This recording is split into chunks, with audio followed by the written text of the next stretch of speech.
friends, myself Nishant and I welcome you all on Ingenious Success Digital Platform ES Digital. In today's session, we will discuss the various strategies one should follow for SSC JEE examination. अगर आप लोग SSC JEE के exams के लिए prepare कर रहे हैं तो आपको क्या स्ट्रेटेजीज फॉलो करनी चाहिए, इसी के बारे में आज का पूरा सेशन है।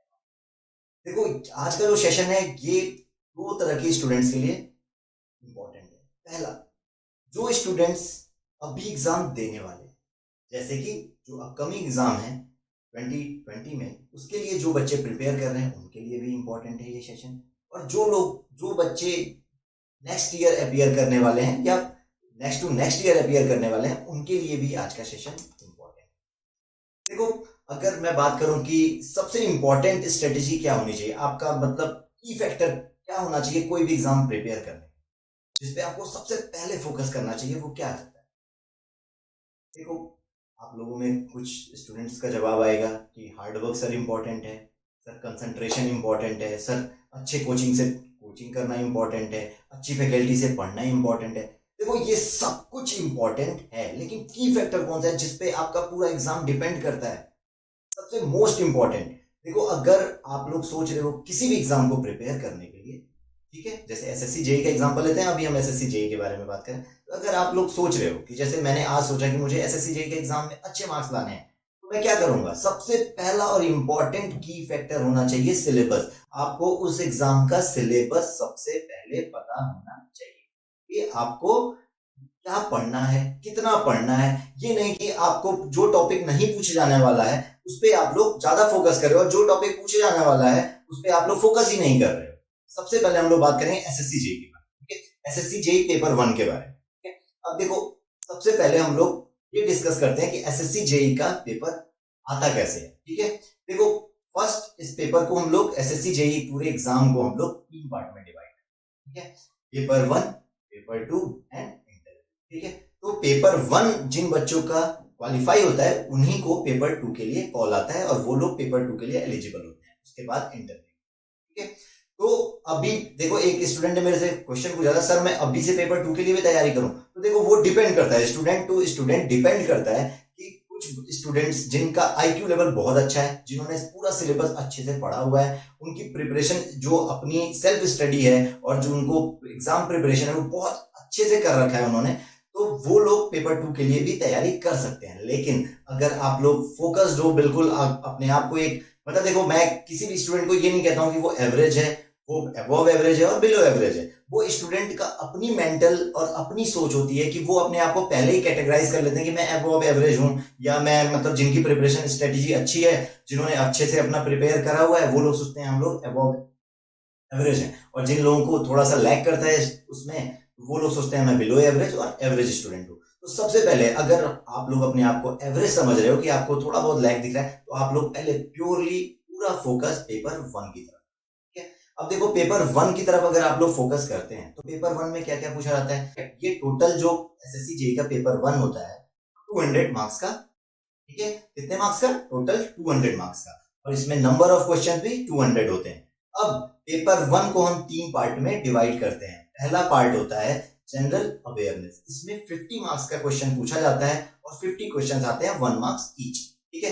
इसके बाद आता है आपका टेक्निकल मतलब अगर आप मैकेनिकल से हो या सिविल से हो चाहे इलेक्ट्रिकल से हो, तो इसमें टेक्निकल पार्ट होता है पूरा, जो कि पूछा जाता है 100 मार्क्स का, और 100 मार्क्स में से आपको 100 क्वेश्चंस आते हैं और 100 मार्क्स के आते हैं। इसके अलावा जो है थर्ड पार्ट है general intelligence and reasoning part, ये भी 50 मार्क्स का आता है और 50 नंबर ऑफ क्वेश्चंस कितने होते हैं? 50।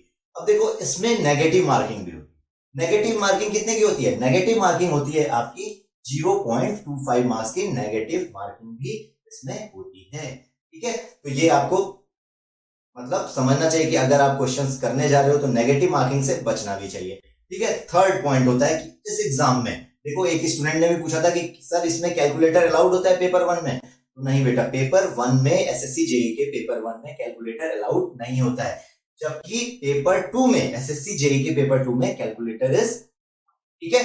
तो ये हमने बात किया। अभी हम एसएससी जेईई पेपर 1 के एग्जाम पैटर्न, तो सबसे पहले हम लोग बात करेंगे मैकेनिकल, ठीक है। इसमें कौन कौन से सब्जेक्ट्स पूछे जाते हैं पेपर 1 में, ठीक है। पेपर 1 में कौन से सब्जेक्ट का सबसे ज्यादा वेटेज है, कौन से सब्जेक्ट का कम वेटेज है, कौन से सब्जेक्ट को हमें प्रायोरिटी बेस पे रखनी चाहिए, ठीक है? कौन से सब्जेक्ट को हम लोग लीस्ट समझ सकते हैं, मतलब लीस्ट समझ सकते हैं लेकिन लीस्ट है नहीं, ठीक है? तो दोनों में डिफरेंस है कि आप लोग लीस्ट का मतलब ये नहीं कि इग्नोर कर दिया, आपको पढ़ना है लेकिन एक स्ट्रेटेजी वाइज पढ़ना है कि हम लोग जो सबसे इंपॉर्टेंट वेटेज रखता है एग्जाम में, हम लोग सबसे ज्यादा उस पर फोकस करें, ठीक है? तो जैसा कि अभी हम लोग डिस्कस कर रहे हैं कि आप लोगों का सिलेबस में सब्जेक्ट्स कौन कौन से हैं मैकेनिकल इंजीनियरिंग में, हम लोग डिस्कस करेंगे कि ये आपका सब्जेक्ट्स का सिलेबस है। पहला देखो, सबसे जो आपका सब्जेक्ट के बारे में बात करेंगे, देखो टोन है, मशीन डिजाइन है, थर्मोडायनेमिक्स है, पावर प्लांट है, आरएसी है, आईसी है, प्रोडक्शन इंजीनियरिंग है, ठीक है?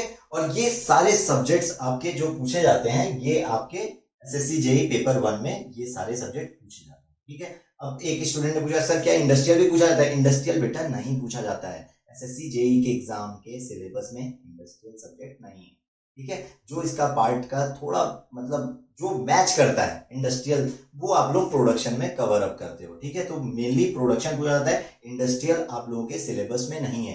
प्लस एक और सब्जेक्ट है हीट एंड मास ट्रांसफर, जैसे बीटेक के जो बच्चे गेट के लिए और इंजीनियरिंग सर्विसेज के लिए प्रिपेयर करते हैं, वो लोग एचएमटी सब्जेक्ट जानते होंगे, हीट एंड मास ट्रांसफर, ठीक है? तो वो सब्जेक्ट इसमें इसका सिलेबस नहीं है, लेकिन थोड़ा सा रिलेटेड क्वेश्चन 1-2 नंबर का प्रीवियस ईयर एनालिसिस में हमने, जैसे अभी हमने प्रीवियस 7 ईयर का पेपर एनालिसिस किया है, तो उस पेपर के अकॉर्डिंगली देखो 2 से 3 नंबर का हर बार पूछ लेता है क्वेश्चन एचएमटी का, लेकिन वो वाला पार्ट हम लोग थर्मोडायनेमिक्स में कवर अप कर लेते हैं, ठीक है? तो आपको इसमें जरूर नहीं कि आप लोग एचएमटी भी पढ़ना शुरू करो, वैसे ये सिलेबस में HMT heat and mass transfer जो सब्जेक्ट है वो आपको मेंशन नहीं है, तो आप लोगों को ये सब्जेक्ट नहीं पढ़ना है, ओके? तो जैसा आप सिलेबस देख रहे हैं, तो अभी हम लोग अपनी फैकल्टीज को बुलाएंगे यहाँ पे, करके हम अपनी सारी फैकल्टीज से एक एक सब्जेक्ट उठाते हुए सारे सब्जेक्ट्स का डिस्कशन करेंगे, पूरा ओपन डिस्कशन होगा ये, इसमें कौन सा सब्जेक्ट इंपॉर्टेंट है, उस सब्जेक्ट के अंदर कौन सा टॉपिक इंपॉर्टेंट है, मान लो थर्मोडायनेमिक्स इंपॉर्टेंट है,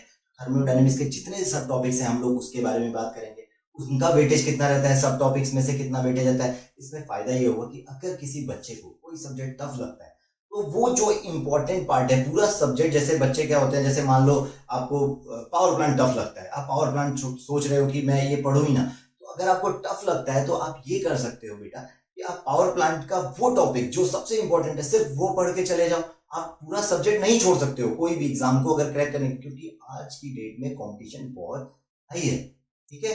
और देखो आप लोग कोई भी सब्जेक्ट, मैं कभी अपने स्टूडेंट्स को ये सजेस्ट नहीं करता हूँ कि आप लोग ये पूरा सब्जेक्ट छोड़ो, ठीक है? आप लोग एक टॉपिक छोड़ सकते हो जो इंपॉर्टेंट नहीं है, लेकिन आप लोग पूरा सब्जेक्ट नहीं छोड़ सकते। अभी हम लोग डिस्कस करेंगे इस सारे सब्जेक्ट्स के बारे में कि इन सभी का वेटेज कितना है, ठीक है? और अभी हमारे साथ हमारे एक्सपर्ट पैनल के सारी फैकल्टीज जुड़ेंगी, एक एक करके हम लोग अपनी फैकल्टीज को बुलाएंगे और उनसे हम लोग बात करेंगे, वो लोग आपको हर सब्जेक्ट का डिटेल में डिस्कशन करेंगे, ये सब्जेक्ट में कितने वेटेज पूछा जाता है, मैं क्वेश्चन पूछूंगा सब लोगों से, आप लोगों के रेफरेंस पे